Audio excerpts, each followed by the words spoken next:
Oh, look, it's the boy. holidays. We're all decorated up at this point.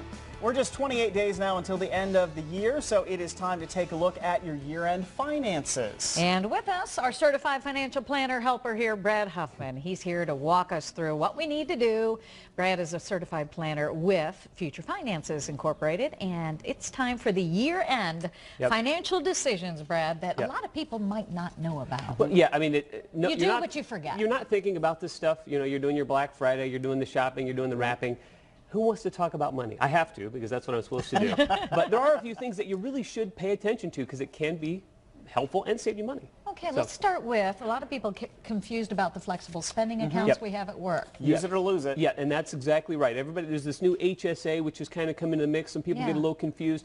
Very different vehicles. The FSA, the flexible spending, you have to use it. You know, you've got to get all that money out of there, and you got to do it before end, or it's out the door. It's out the door. So if you have money left in it, well, first double check to see if you do.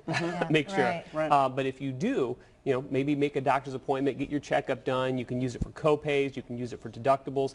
Get that out of the way. If you need any vision or dental or prescriptions, maybe you want to get your next 90-day supply, get it now. Any out-of-pocket costs for those items, you can use it. So you get to the 20th, 25th of the 24th of this month, and there's still some money in it. Can you move it out of there? Can you do something with it? If you're there at the last minute, that's the time to consider maybe you get some contact solution. Maybe you go into the pharmacy. You have to be careful. You can't use it on all over the counter. You can't use it for cold medicine unless you have a prescription, but you can use it on laxatives, you can use it on different types of medications, you know, different creams and things like that. I don't know if you want a barrel full of it, but you know, if you've got $100, $200 left in there, you can do that. Just double check to make sure that you know what items are covered, but you can still get bandages and even glasses repair kits. I always break glasses, so hey, what the heck, get a couple screws before the end of the year. Keep those receipts. That's the only way you'll get reimbursed. Yeah. Some of them will use a debit card, some of them will have a reimbursement. Either way, keep your receipts just to make sure you're covered. Okay. So we're gifting. It's that time of the year, and if you've decided to give money as a gift this year,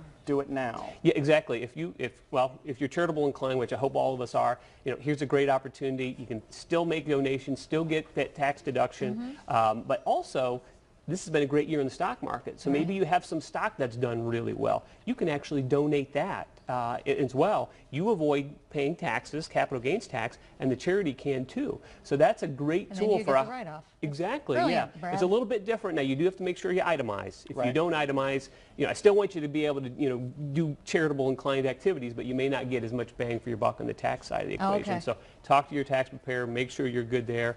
Also, gifting.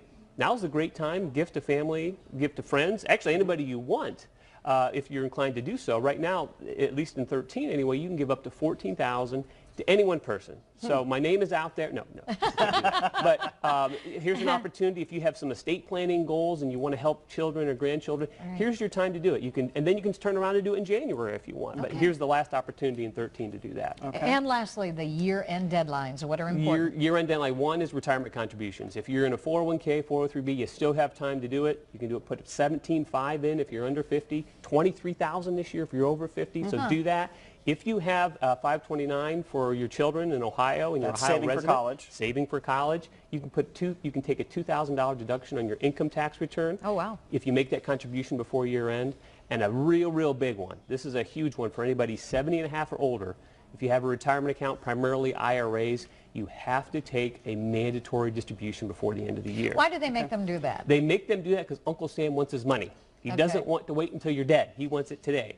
So there is a formula you have to follow. And here's the thing. If you don't take it out, let's say you have to take out $5,000, you don't do it, you're going to have a penalty of $2,500. It's 50% of what you didn't take out. Wow. So if you're 70 and a half, this is your first year, or you're 75 and you're just learning about this, get on board, because this could be a problem, and they're finally tracking it. For many years they just didn't really follow it. This year they're really on it. So if you haven't done it, and do it in the next few weeks. If you wait till December 30th, your IRA custodian says, hey, we don't got time to process it. Get it done. Get it done soon. Brad, thank you as always. We Pleasure. appreciate it. Thanks for your time. Appreciate that very much. All right, coming up. For more on what you want to do, though, with your finances, we want to remind you, you can look at all of the year-end issues on our website, myfox28columbus.com, and click on news links for Brad and more.